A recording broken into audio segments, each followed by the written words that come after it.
Inilah Baranglompo, pulau penghasil teripang yang terletak sekitar 13 km dari kota Makassar, Sulawesi Selatan.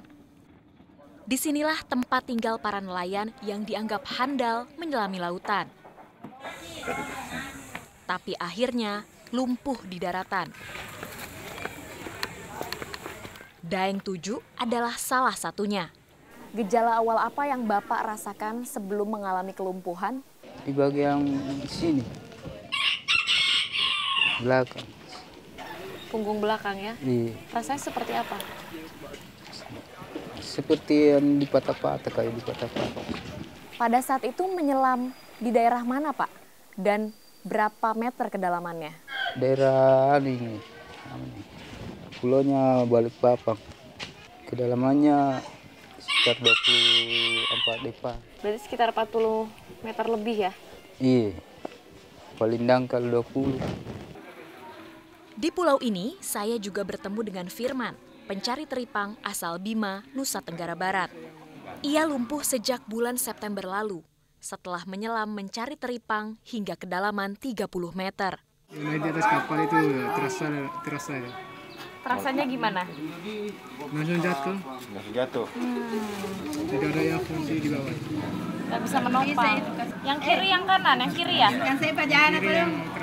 Yang kiri yang kerasa.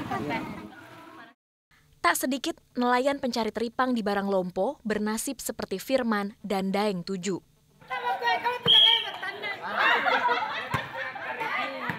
Di pulau ini bahkan terdapat tempat yang bernama Lorong Janda. Penghuninya adalah para ibu seperti Marawiyah. Sudah berapa lama ibu ditinggal bapak meninggal dunia? 2 tahun lebih. Bapak meninggal karena menyelam teripang? Menyelam teripang, terus lumpuh. Iya, 18 hari dia terus meninggal.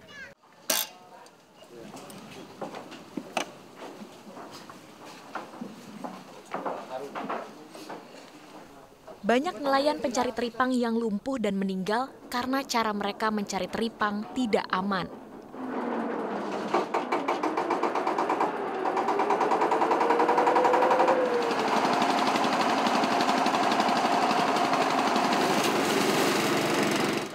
Menyelam hingga lebih dari kedalaman 30 meter,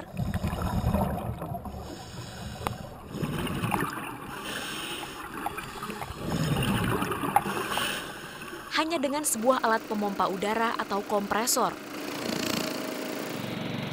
dan selang sepanjang 200 meter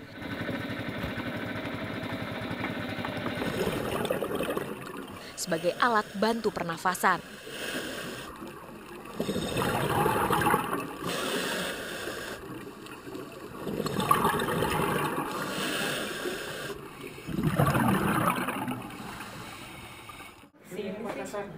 Sebuah cara yang dianggap berbahaya oleh instruktur selam Cipto Aji Gunawan.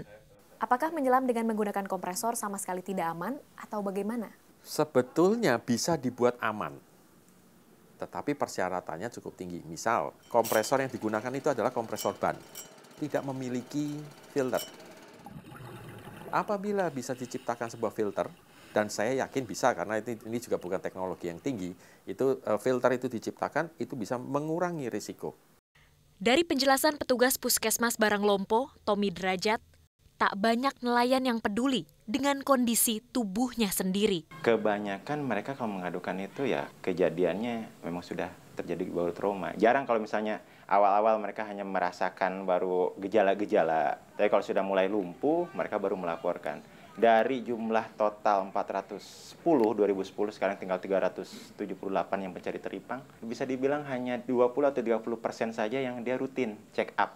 Dalam artian sebelum atau sesudah melakukan pelayaran mereka datang gitu. Tindakan medis apa yang bisa pertama kali dilakukan dalam menghadapi nelayan yang lumpuh? Seharusnya memang harus oksigen dulu yang kita kasih. Tapi karena kita listrik juga terbatas, hanya ada itu malam hari. Jadi biasanya kita evakuasi saja dulu di tempat dia tinggal. Itu saja yang paling pertama kita lakukan P3K-nya. Cipto pernah meneliti teknik menyelam para nelayan pencari teripang yang diwariskan turun-temurun di Baranglompo. Dari penelitiannya, terungkap alasan yang membuat mereka begitu nekat mempertaruhkan nyawa demi mendapatkan teripang. Bagaimana Anda melihat permasalahan nelayan kompresor di Pulau Baranglompo? Permasalahan yang cukup kompleks. Di sini ada persoalan kemiskinan, ada persoalan kependudukan, ada persoalan hubungan keselamatan kerja, ada persoalan ketidaktahuan terhadap penyelaman sehat. Itu seperti lingkaran setan, nggak akan selesai-selesai.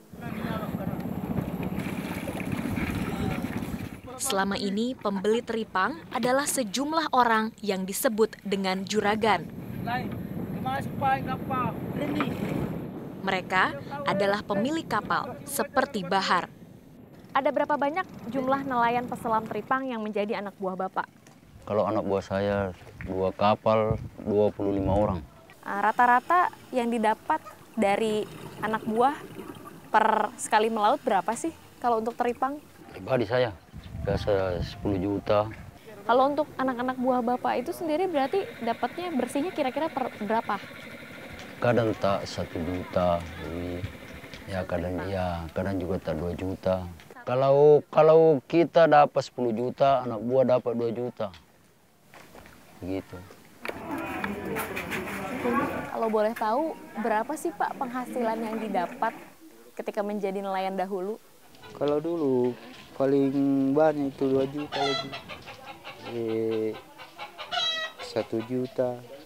Bagaimana sikap juragan setelah mengetahui Bapak lumpuh? Apakah Bapak diberikan sejumlah uang? Dikasih pembeli obat saja, tapi cuma 1 kali saja. Sampai sekarang tidak. Berapa yang dikasih juragan? 400 yang pertama Pak, yang kedua kalinya 600. Tidak berusaha untuk minta?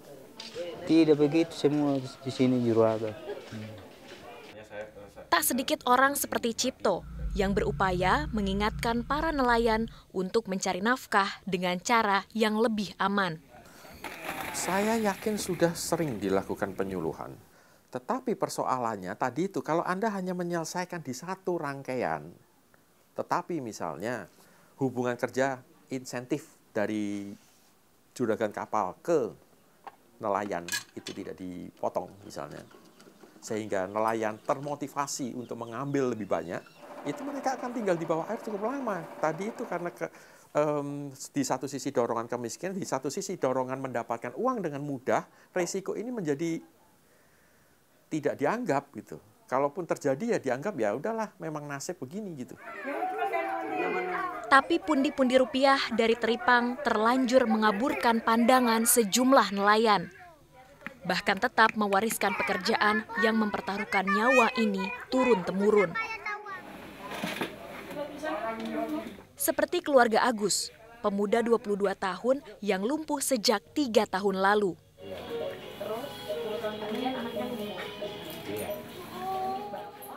Ia menyelam sejak remaja, mengabaikan resiko pekerjaan yang membuat ayahnya harus kehilangan penglihatan 8 tahun lalu. Agus mulai umur 15 tahun jadi peselam kompresor ya? Iya. Kamu kan lumpuh nih. Iya. Dari tahun berapa? Mau masuk 2011. Tapi udah kepikiran belum sebelumnya kalau saya akan menyelam teripang dengan menggunakan kompresor, saya akan lumpuh? Pernah nggak kepikiran kayak gitu? Sebenarnya resikonya itu begitu. Tapi mau di apa? Pencarian begitu.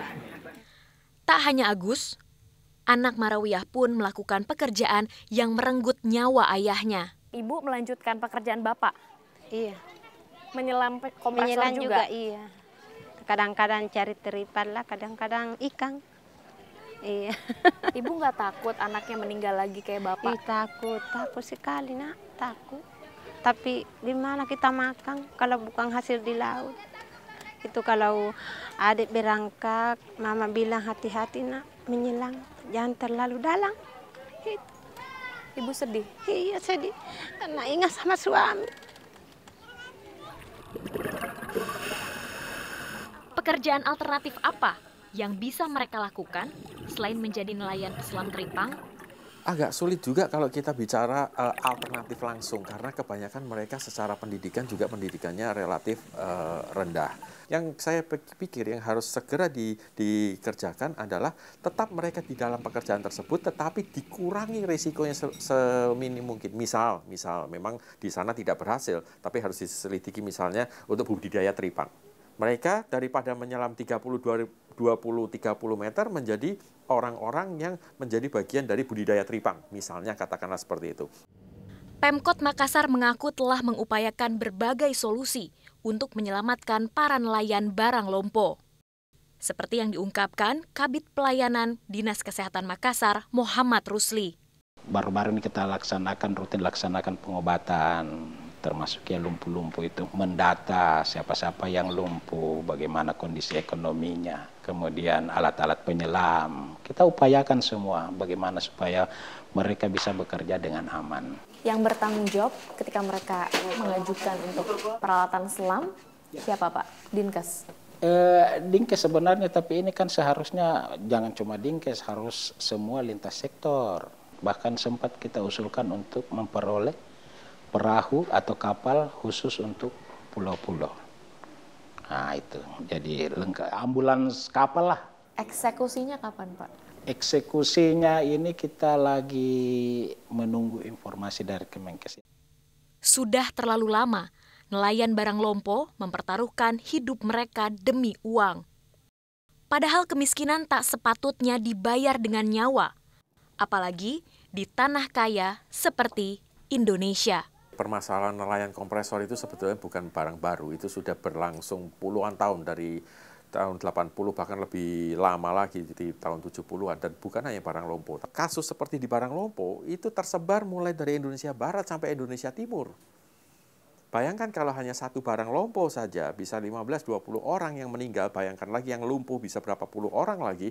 Kalau kita kalkulasi di seluruh Indonesia per tahun bisa kita bicara ratusan sampai ribuan